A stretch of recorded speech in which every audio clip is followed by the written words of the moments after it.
think we can go ahead and start now. Hi, I'm Andrea Brown. I'm currently studying political science and Black studies. I just want to say thank you guys so much for joining in. I'm so excited to be sharing all of this information with you all. I'm gonna go around and do little short introductions. Just say your name, your major, school you go to, anything that you want to tell. To start with Dr. Seagrave, Dr. Shauna Khan. Thank you. Yeah, I'm Adam Seagrave. I am a professor at Arizona State University and co-director of the Race in the American Story Project with Stephanie Shanakan. Happy to be here.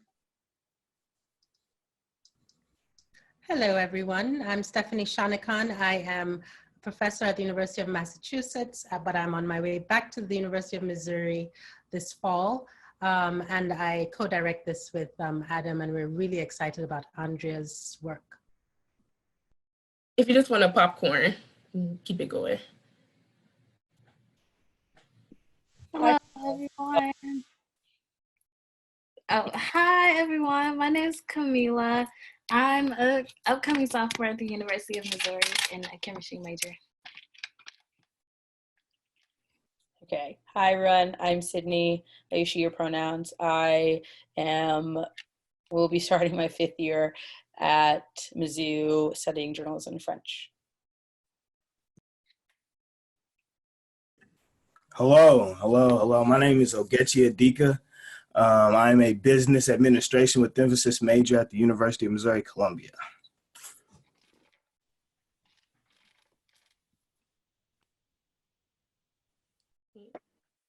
Hi, everyone. Oh, no. You can go. I'm Kia Sins. I go to the University of Missouri, and I'm double majoring in political science and Black studies with a minor in constitutional democracy, and I use she or they pronouns.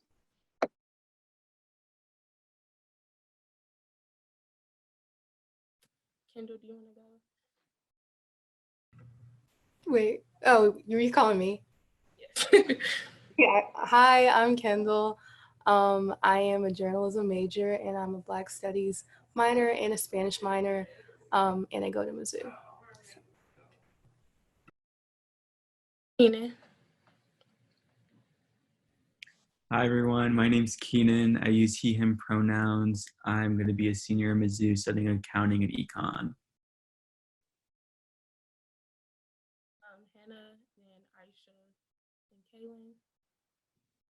I'm Hannah. I use she, her pronouns. I'm a sophomore at Mizzou, and I'm studying international studies and political science.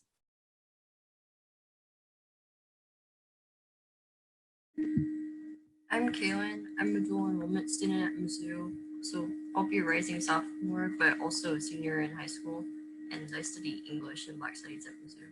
I use she, her pronouns.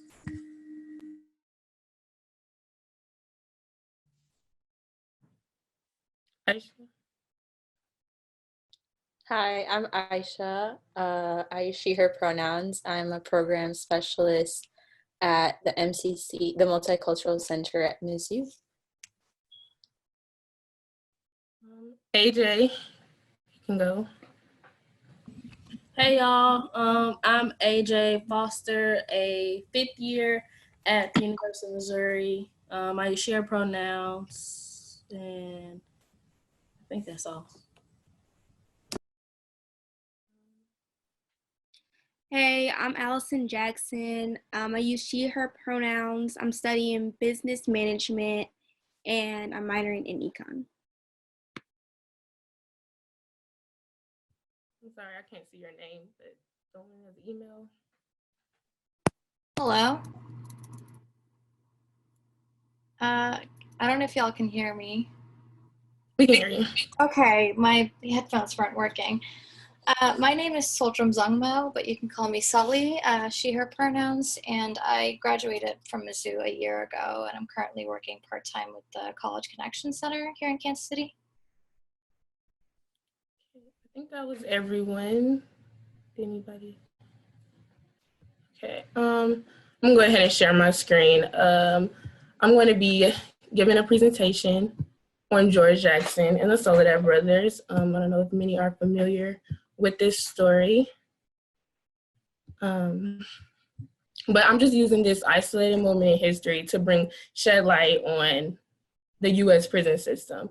I think history is very important when learning like how to navigate the conversations that we are having now with prison abolishment and everything. And I just think this is a very important story.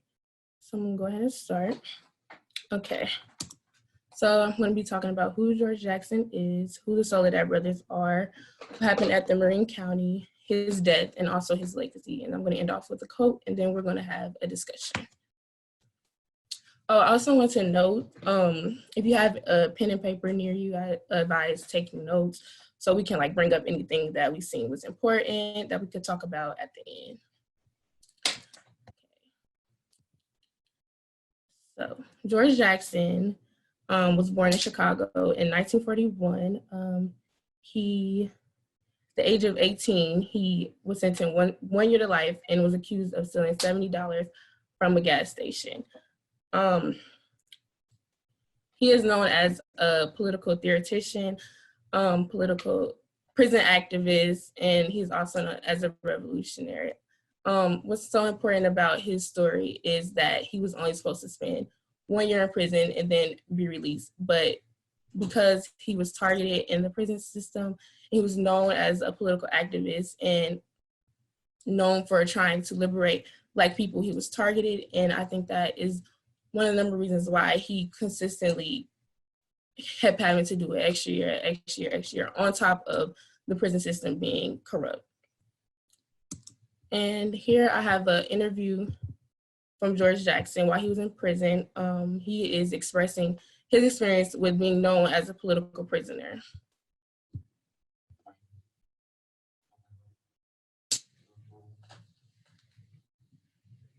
We can't hear it, or at least I can't. Said you can't hear it? I can't. Can anybody else hear it? No, I can't. No. I can't. Andrea, check your volume on your PowerPoint. Maybe the volume is down. Do you have headphones in? Are you listening through headphones? It should play then. Maybe try again.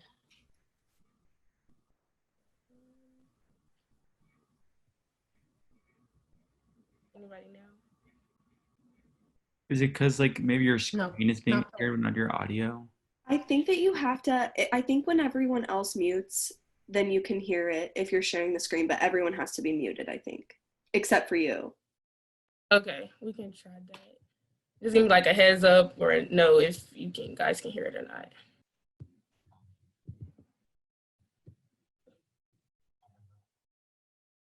Okay. Well, that's unfortunate. I can just try to improvise and kind of explain what's being said in the interview. He is just shedding light on basically his, like I said, his experience of being a political prisoner and talking about how he was the only one that he knew who has spent 11 years in prison off of a one life. And he's just saying how every time he went up to the board to be released, he shed light on the things that he felt could help the Black community, but the officials were not hearing it, and they were fearful that he could be released from prison and have such a huge impact on the Black community that's one of the reasons why he felt like he was not released from prison. Okay, so now we're going to move on to who the Soledad Brothers are. Soledad Brothers consisted of George Jackson, John Cloutier, and Fleeta Drumgo. So just a little background about their story. At the Soledad prison on January 16, 1970, a white prison guard was murdered in retaliation to an incident that happened at the prison. So racial tensions were definitely high at this prison, and it was known from the prison guards that racial tensions were high between the white prisoners and the Black prisoners. So they decided to put both of these groups in a courtyard, and a guard watched from a high tower, and of course, a fight broke out. No warning shot was fired, but the guard decided to shoot and kill 3 Black inmates and injuring one white prisoner. And of course, a lot of the prisoners at the time at that prison, specific prison, felt like this was a targeted act. And even in George Jackson's book, The Prison Letters of George Jackson, he expressed this experience as the murder of his brothers. And so in retaliation, a white prison guard was murdered after this incident, and George Jackson, John Cluche, and Fleeta Drumgo were all targeted and accused of killing this white prison guard. And it's also important to know that all 3 of them, just like George Jackson, was known as political activists, prison activists, Black revolutionaries. As they described it, back then they were called Black militants, and just they were known for trying to fight and trying to help Black people, help their community, help the Black prisoners at the time understand why they're in the condition that they are, that it's not just because, oh, they're a bad person or they committed a crime, but it's the actual system built in place. And of course, the prison guards, they didn't like that. They didn't want to hear that type of conversation being abroad. So they were accused of this crime.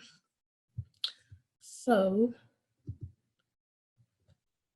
this is what happened at the Marin County Courthouse event. On August 7, 1970, 17-year-old Jonathan Jackson decided to hold up a courtroom in Marin County, and he demanded for the Soledad Brothers to be immediately released from prison.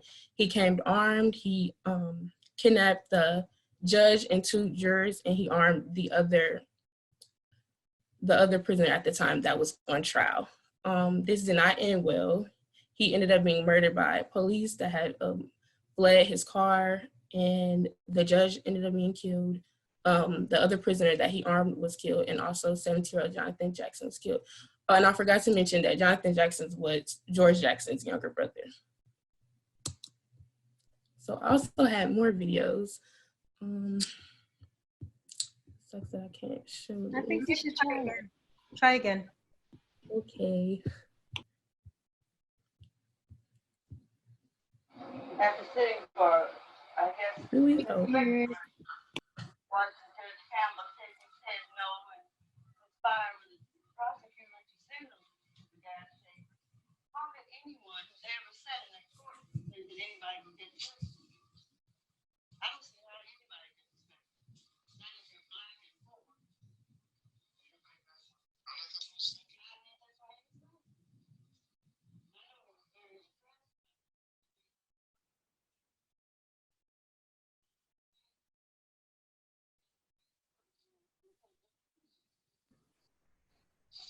We've lost the sound now, Andrea.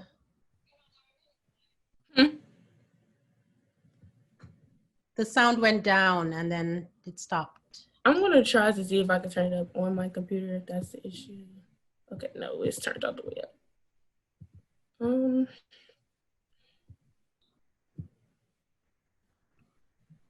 So maybe summarize it for us. Okay.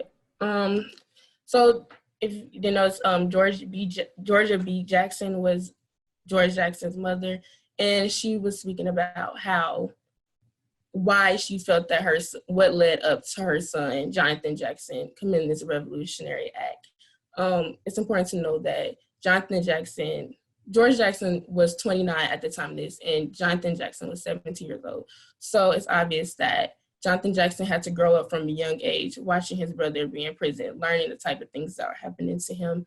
And also the Soledad Brothers, during their trial, they were brought in chains and shackles. And his younger brother had to watch this, and he had to take all of this in. And watching your family member go through that definitely was hard for him, which is probably what led up to him committing the act. And that's just what his mother was talking about, saying that her and her family had faith in the criminal justice system before her son went through what he did. I think that's important to realize, that although that she didn't have faith in the prison system, she still felt that her son could get justice.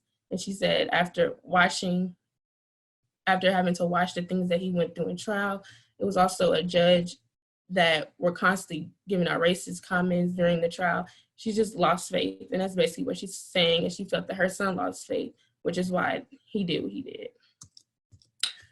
I have more videos, so I'm just gonna talk about what happened in this video. George Jackson is still being interviewed from prison. He's also commenting on his younger brother's death. He just is basically just saying that what I just said in the last video, from the last video, is that he tried to keep things away from his brother, the things that he went through, but just having to deal with that, it built up inside of him, which made him do what he did. Okay, so I'll have the dedication from the Prison Letters of George Jackson, his novel. He was dedicated this to his brother. This was after his brother was killed. I'm just gonna read it. It says, "To the man-child, tall, evil, graceful, bright-eyed Black man-child, Jonathan Peter Jackson, who died on August 7, 1970, courage in one hand, assault rifle in the other, my brother, comrade, friend, the true revolutionary, the Black communist guerrilla in the highest state of development. He died on the trigger, scourge of the unrighteous, soldier of the people. To this terrible man-child and his wonderful mother, Georgia B., to Angela Y. Davis, my tender experience, I dedicate this collection of letters to the destruction of their enemies. I dedicate my life." And I also have Angela Davis wanted poster because she was targeted for Jonathan Jackson's revolutionary because the guns were placed in her name. So that is why she went to trial. She went to trial for kidnapping and murder charges. They basically put a bounty on her head that the government gave anybody the opportunity to shoot her on sight if they had the chance. And they knew this, but they did not care. And she was acquitted of all charges. The reason why the guns were in her name, because at the time she was fighting for the Soledad Brothers Defense Committee, trying to get them out of jail. And at the time, she was very close with George Jackson's family, and Jonathan Jackson was her bodyguard. So Angela spoke more about George Jackson and just how she met his family and like the things that George was going through at the time of the prison. Sucks that y'all cannot watch this. I'm gonna try it. If not. The interesting thing I think that's emerged is your struggle with the Soledad Brothers and your struggle with the Soledad trial. How did you get involved in this whole area of demonstrating and of speaking, organizing?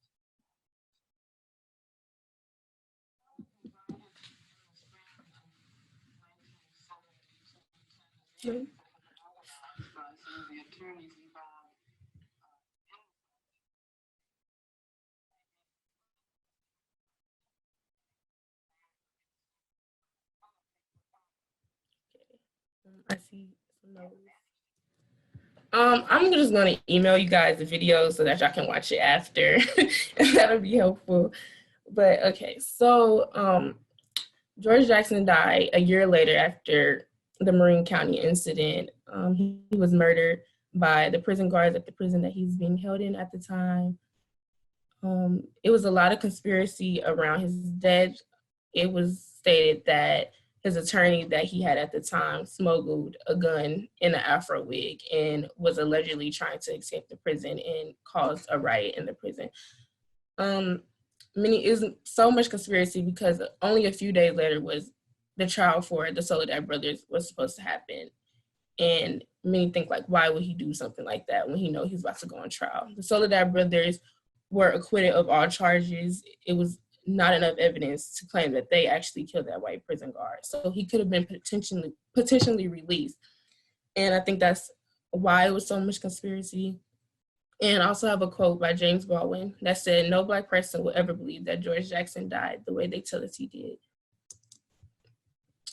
So his legacy, what I think his legacy is he was like a political architect for the prison movement at the time. He brought a lot of attention towards how harsh the US prison systems are. And I think it's so important to look into his novels and hear the things that he said, especially around this time when we're trying to fight for prison abolishment. And it's just important to learn from history and learn from him. I think he is such an important leader that is often forgotten about and that we don't study. And then I'm ending it off with a quote. It says, "The ultimate expression of law is not order, it's prison. The law and everything that interlocks with it was constructed for poor, desperate people." So I'm gonna open it up for discussion. If anybody would like to try to interpret what they think that George Jackson meant by this quote.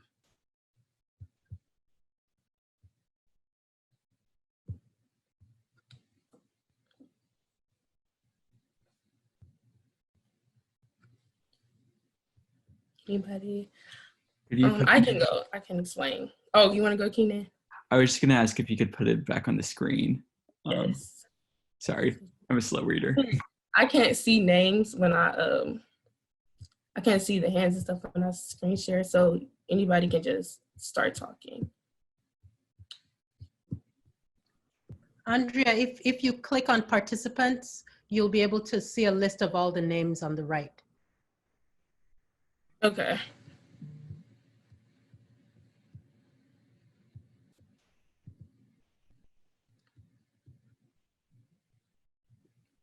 I kind of think like what this makes me think about is how like our criminal justice system, it's not about law and order, it's about social control. And I kind of think that's what Jackson's trying to get at, is that it was constructed for a continuation of social control. Anybody else want to?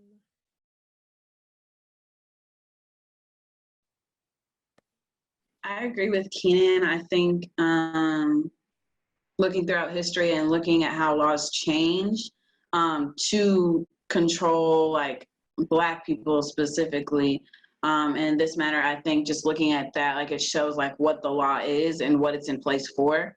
So I definitely agree with Keenan on that point. I think what this quote, I agree with what's been said, but I also think what this quote, it makes me think about a lot how the purpose of prison to begin with is supposed to be for rehabilitation. But like we have strayed so far from that, even from like the moment prison was even created. And it's like it really has become just another system of slavery and, like they say, modern day slavery. And the purpose has been so lost in racism, and it's been constructed for reasons that aren't what it's been told. So that's what it makes me think of. Yeah, I want to add on to what you said at the end of that about like the reason they tell us it exists and the actual reason it exists. Like that is kind of combining what like the points that everyone's made so far. Like they tell us it exists because like at its core it should be like a good thing that like we can rehabilitate people in this system, but that like that's what they tell us and that's what they want us to believe it is. But the actual reason is like constructed to like as a continuation of slavery, like kind of just combining the points that have been made so far. Okay, so yeah, I agree with what everyone said. And as I think more and more about this idea of control, it's also a way of controlling those that are not in the prison complex system.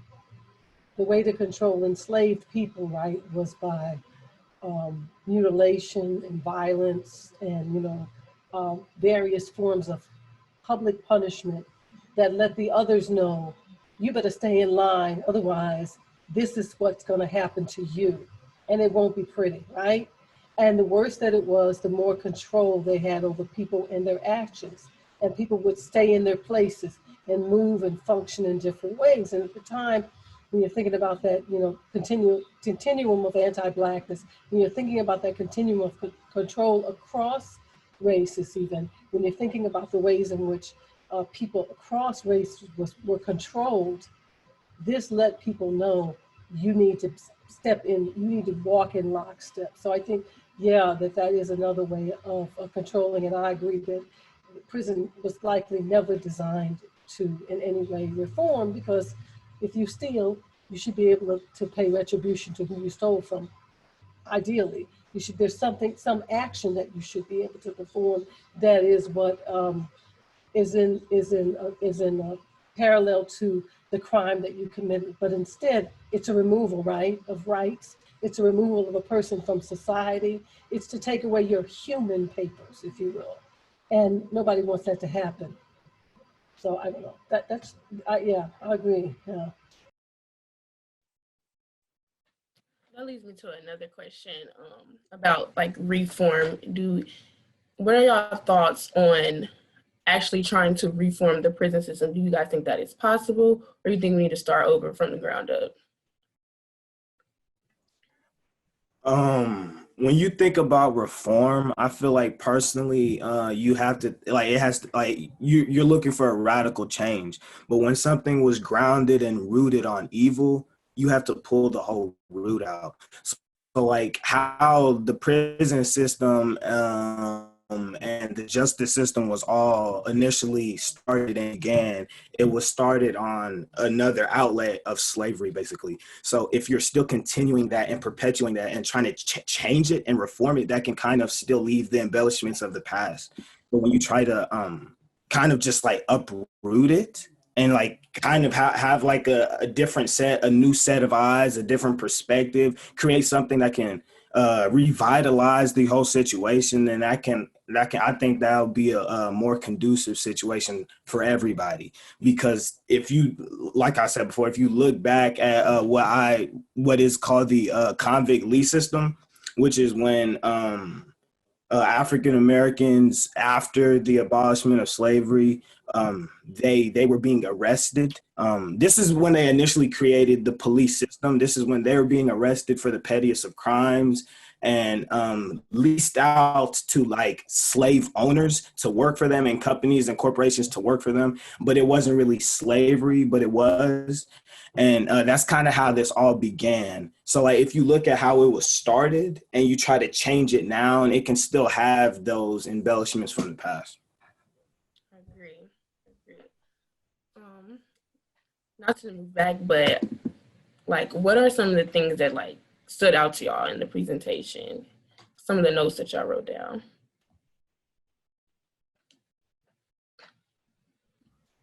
So I think the one thing that really struck me, I guess as a mother and as a wife of Black men and women in my house, is that the effect of these cases on the whole family, right? The effect of the George Jackson case on not only his brother, but also his mother. I mean, imagine his grandmother. I mean, just the rippling effects of each person who is in prison and what that does to the Black family and to Black love, you know, and so that's what really struck me. You know, when what I wrote down, Andrea, was this idea that his mother was, you know, she believed in the justice system. She had faith, and then she watched what happened with her two sons, right? And that faith was just dissipated, you know, and imagine the trauma that lives on after this, you know, that is continued, you know, with cousins and nephews and so on. Just so that's what always strikes me about this system is not only the people who are directly affected, but also the huge impact on the Black family and everything else. Right. That brings me to like a son had to grow up without his father. Jonathan Jackson, the person he was dealing with at the time, was pregnant, and he had a son, and his father is just gone. Like, you know, he wrote the foreword of the newly updated version of Prison Letters of George Jackson. He was just expressing how that he basically has to live his whole life like holding on to this legacy and making sure that he does everything like to honor his father's name. Like it just became a part of his life, something that he didn't even had no choice in, you know. And I wish you guys could hear the interview of his mom speaking. It's important to know, like, the interview was just only a few days after her son Jonathan Jackson died, and it just reminds me of so many times how Black mothers have to constantly be strong, constantly have to do these interviews, be in the press right after their child is murdered. Is there anything else anybody had? One other thing that, oh, sorry, go ahead. Wait, was someone else going? No, sorry. Okay, sorry. One other thing I wrote down from the presentation is that like these experiences would quote unquote radicalize anybody, like any, and you know, they're not actually, like these thoughts and these actions aren't really radical. They're just seen as radical because a majority of people don't like think that's the way it should be handled. But any human being who is experiencing those things would act in probably the exact same way, you know. And I just, and that was what, when you were talking about the interview with his mother and just how, and talking about his younger brother as well, how, you know, I don't know. Yeah, that's what I wrote down about that. To kind of go off of Hannah's point, thinking about like the Marine County Courthouse event, and like there are a lot of events actually, but just, I mean, I think it, in a sense, it is radical. But I think that like in events like these where we see Black people doing radical things, radical is always seen as like wrong, because that's how people have been socialized to think that doing something radical is wrong. But then it's like, it also makes me think about how racist our country is and how people were getting lynched and being put in jail for years for things that like really they shouldn't be put in jail for. And I think that that is also radical. And so it's like thinking about just kind of the connotation with the way that people were responding and activists were responding, and like literally people were going to jail for being activists. And so it's like, to me, just like kind of thinking about that, I think is very interesting. So yeah. I think that's a part of like the control aspect of the thing, what you guys were talking about. They purposely do these things so that they can control you to stop from having these thoughts, stop from creating change. I guess, and I put it in the chat, but well, I'm blown away by radical, right? Radical is wrong, right? That radical, anything radical is what has required to create change, right? Civil war so that slavery can end, you know, Tiananmen Square. I mean, if we look across the world globally at what creates real change and, you know, is radical. There's no way around that. There's notion of, I'm always upset by people going, it was a peaceful protest. I'm like, no, it shouldn't be peaceful. It's supposed to disrupt. It's supposed to turn things upside down. But I guess as someone who grew up and really worshiped these people coming of age in the 70s, I remember hearing the reports, you know, as a young person. And I remember thinking about the big lie. And I know I mentioned the Afro thing because none of us bought that. We all had Afros. And one of the things they did to us in the middle school and in the high schools was that if you had an Afro, we had these things that they were picks to pick your Afro out. And there were ones that were made out of steel. They were called cake cutters. That's the name they were called. And they started restricting us from carrying those to pick out our hair. It was actually easier to get through our hair with those. They had a handle and it was, but we had to stop doing that because all of a sudden our hair was weaponized. You know, like that was something. And I think about the sort of what we call palimpsest, that layers of lies. And so the guns are in Angela Davis' name. So all of a sudden she's implicated, like the way the trail of lies just go on, generation after generation. And we wake up one day in the middle of George Floyd and we're like, how did this happen? And it's like, oh, this has been happening all along. You know, I can remember being a teenager in California and coming home from the movies and we were playing Kung Fu, and that was back when you could watch like 9 movies at one time, older days, and having the cops stop us and actually make us lay down on the ground. There were no videos then. Or how if you drove a car that was too nice.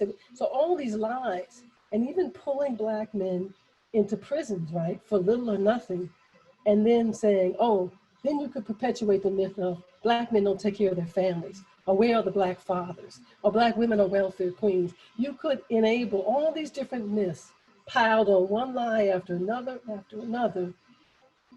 and then dare people and even make it seem wrong when folks fought back. So yeah, I was probably good. I didn't hear the words because I think I would have been crying too.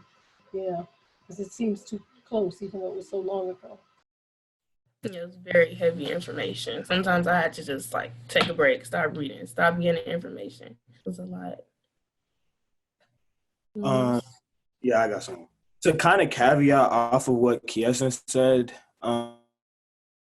them arresting the Black militants, I feel like after like reading through everything, there is a certain fear of Black intellect. When he was initially growing up, like when I was reading through it, and he was like him saying living his life, like he said he did what he wanted to do.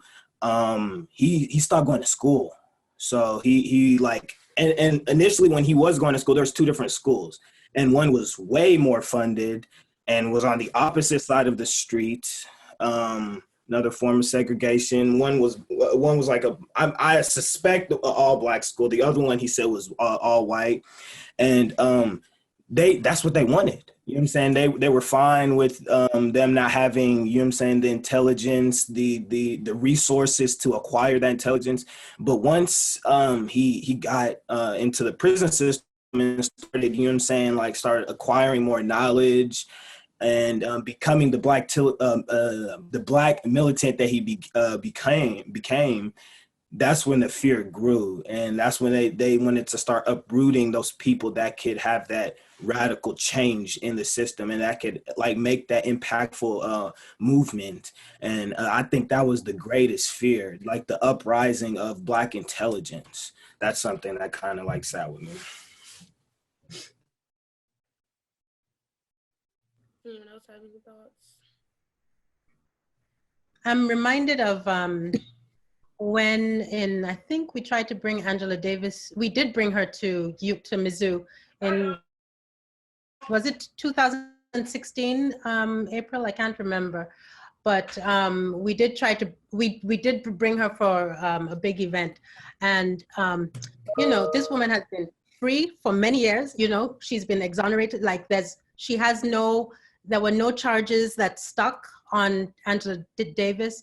But as soon as we announced that she was our speaker for, I don't know if it was the MLK celebration, we started getting emails and phone calls from around Missouri about not having a criminal on our campus. I mean, the ripples, you know, of that Soledad case on this woman's life, what, it's like 50 years after, you know, like so many years after, was just stunning to me. I was struck also by something that Ogechi said earlier about, you know, how do you change it? How do you turn this around? You kind of have to start from the ground up.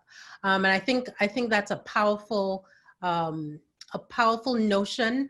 The problem is, and I'm not saying but, I'm just saying and the problem is that the rest of the world has taken so much from American systems, right?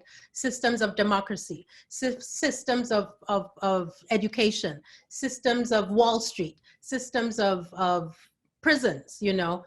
And so how deep these roots are that we're gonna have to sort of pull up, those roots have spread around the world, and it's going to be a massive, massive effort to try and change stuff, and it'll take radical work. And then I think Kaylin had put up a wonderful question about this notion of radicalism. How can we continue to reclaim radical despite the internalized Black distaste towards it? You know, there are a lot of people, you know, Black and white, who are scared of Black radicals, like Angela Davis, like so many others that we can call on. But that's all I have for now.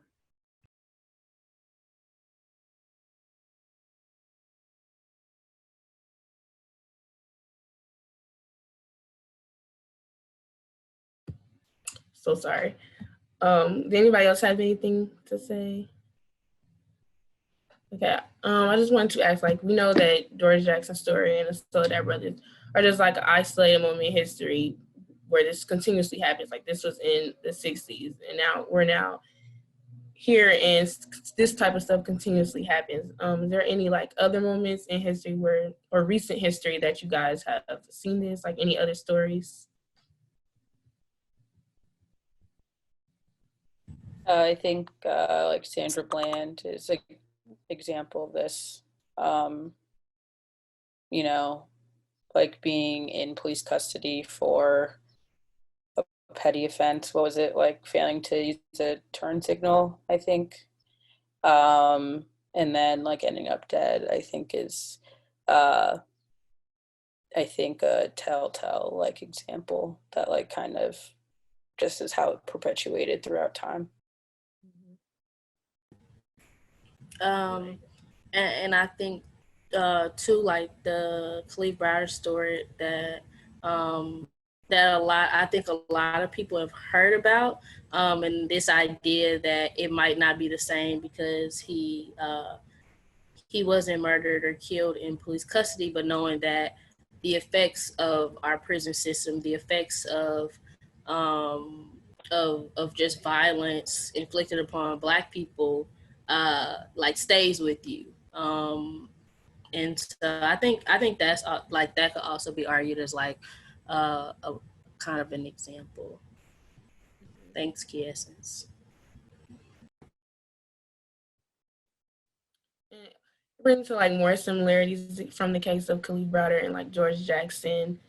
George Jackson did not have a good lawyer, so he took that plea deal of pleading guilty. Khalid Browder was like, no, I didn't do it. And you see what ended up to him. He still ended up in prison. So it's like a lose-lose situation. Like, what do you do? Because like system was built for us, these type of things to continuously happen to us. It's no winning unless we actually do something to change it. Anybody else have any? Going back to the Khalid Browder story, I think it was interesting that, you know, even when he kept his stance that he was innocent, how long he ended up on Rikers. And so it's almost like that's used as a way, I'm going back to the control, like to control us, because they kept trying to control the narrative that he was this criminal. And I think they were mad that he had the audacity to like keep his stance that he was innocent.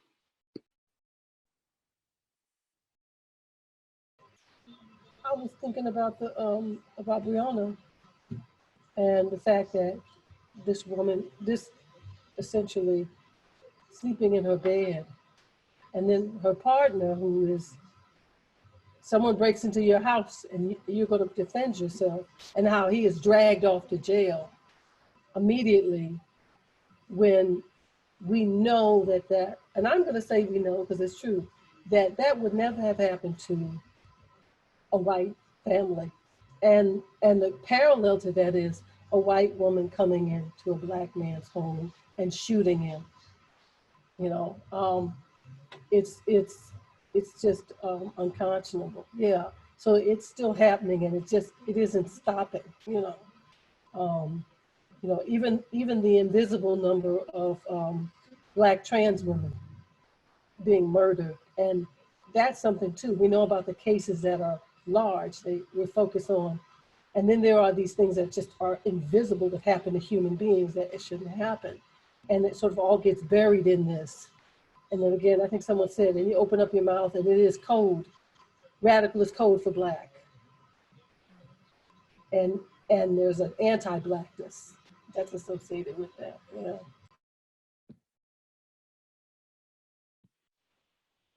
know. Kind of like related to an earlier point that I've been thinking about too, when we talk about abolition, and I think like Dr. Langley is talking about like comparisons of like what happens to people in systems that are created, you know, to serve white people. And we think about like abolition too, and we think about how it relates to the rest of the world, because the rest of the world takes from the US and models after the US.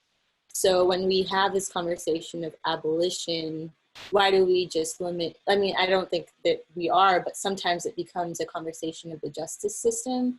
But it's not just the justice system, because policing exists in the education system, policing exists in the healthcare system, policing of like bodies or policing of minds, like everything exists within the system.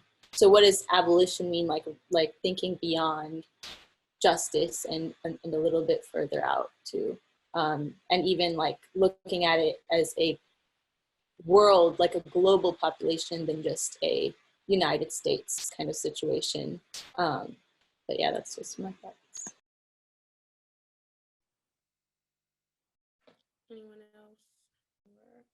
Okay. I also had you guys read George Jackson's first letter. Is there anything that stood out to you guys from that letter? If not, I can like bring up a point. Okay, something that stood out to me from the letter. He said at the beginning, Black men born in the US and fortunate enough to live past the age of 18 are conditioned to accept the inevitability of prison. And that like really stuck out to me because like constantly I hear in like songs, like rap songs, like I know there's a Kendrick Lamar song that I used to just sing and I finally listened to. He said something like, pray that we make it to 21. And that just like hit a soft spot for me because a lot of Black men are conditioned to think that they end up in prison or dead. I just want to hear like you guys on that, like what do you feel when you hear that George Jackson quote?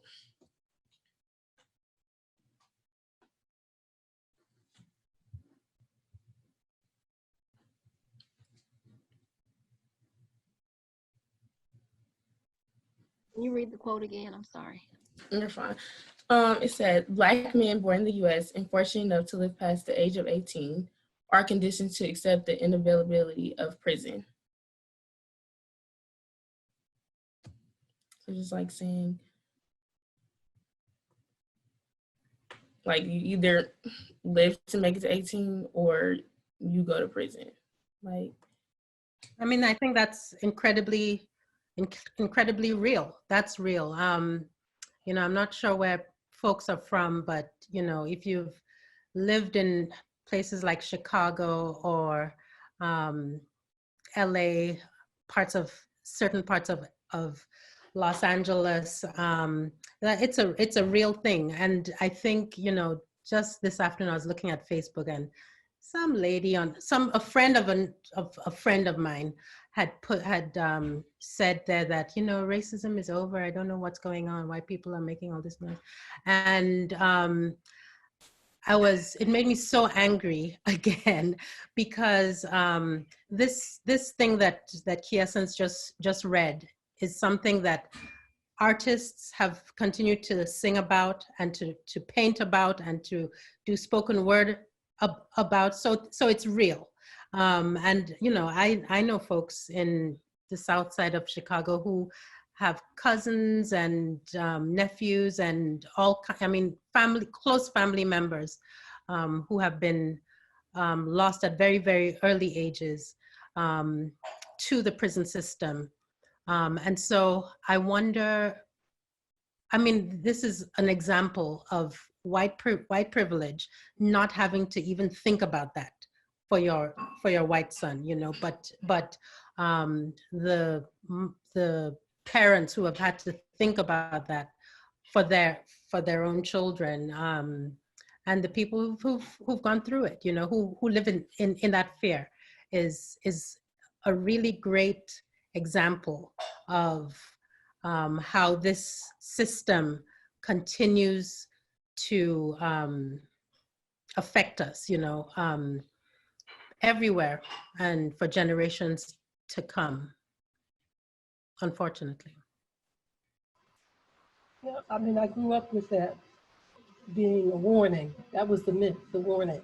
I grew up poor. And so half my life I lived in the Long Island City projects in New York.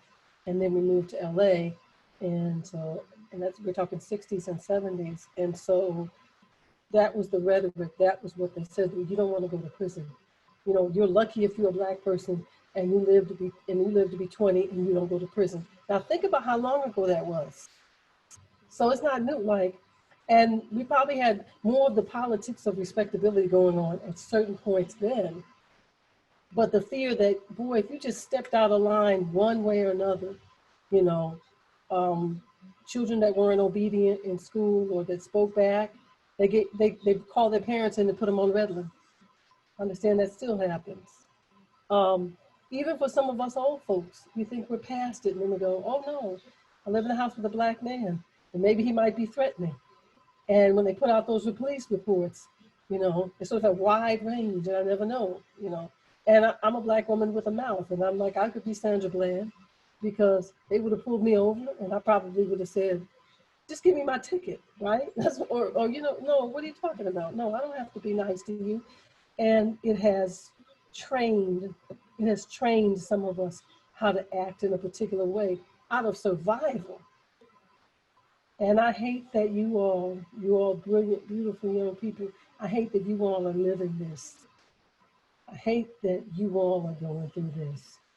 You know, it's like it's got to stop, you know, but yeah. And those crazy, I'm sorry, I mean the word crazy, those ignorant folk like the ones on Facebook, they're like, oh, racism is over. Okay. Then I like what Jane, oh, what is her name? Jane, white woman, and she said she did this.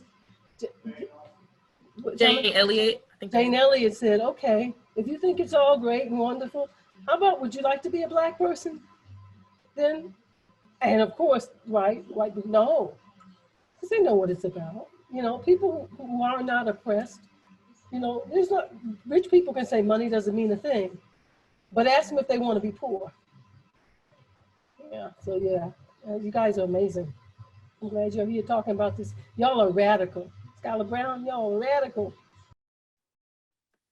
I think like going off of kind of what Dr. Langley just said, even thinking about how like people talking, it's like you can have one slip up and like go to jail, or one slip up and get shot by the police. But like, I think the reality of the situation is also people aren't slipping up either.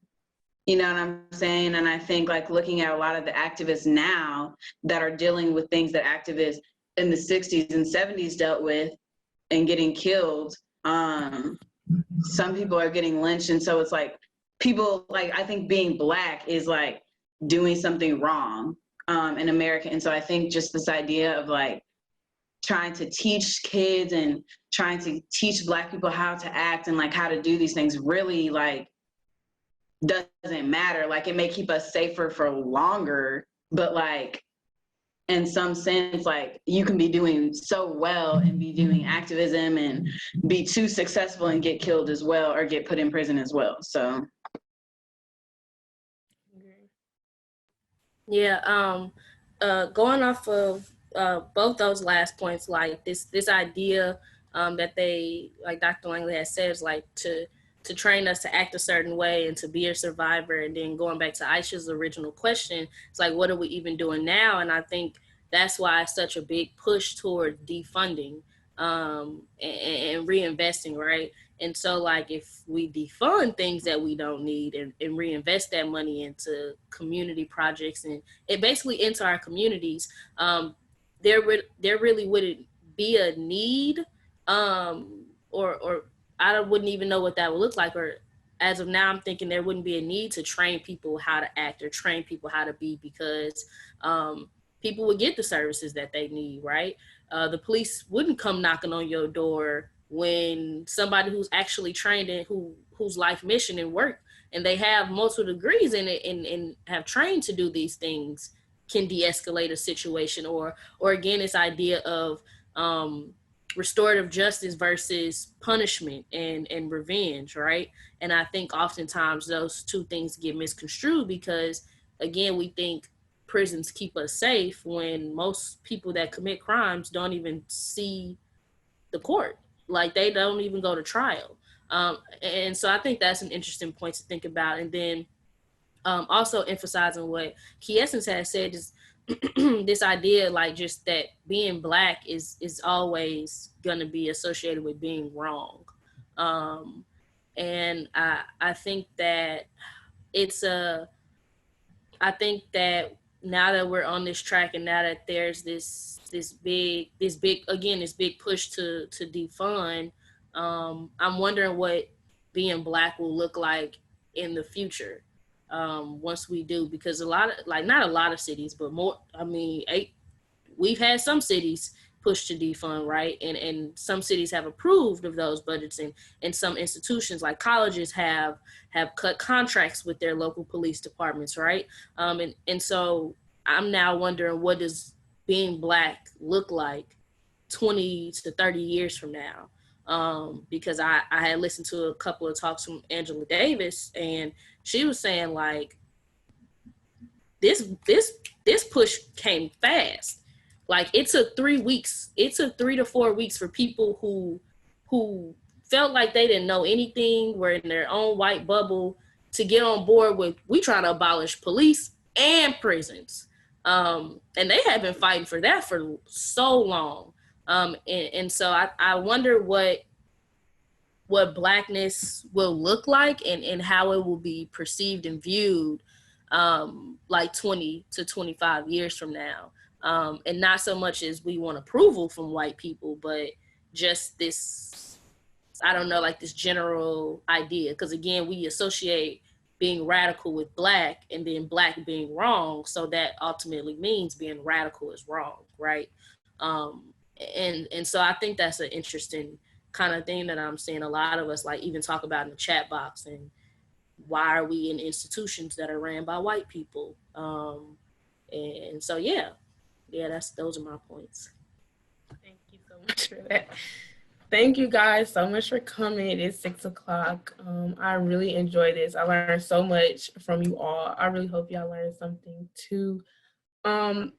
Just to talk about like in the future, I'm going to have 2 more sessions in the next 2 months. And I really hope you guys can still come and join. I'm going to email you guys on like what the next agenda is for next month. And just thank you so much. Like, I really enjoyed this conversation so much. Thank you. Thank you. Thank you.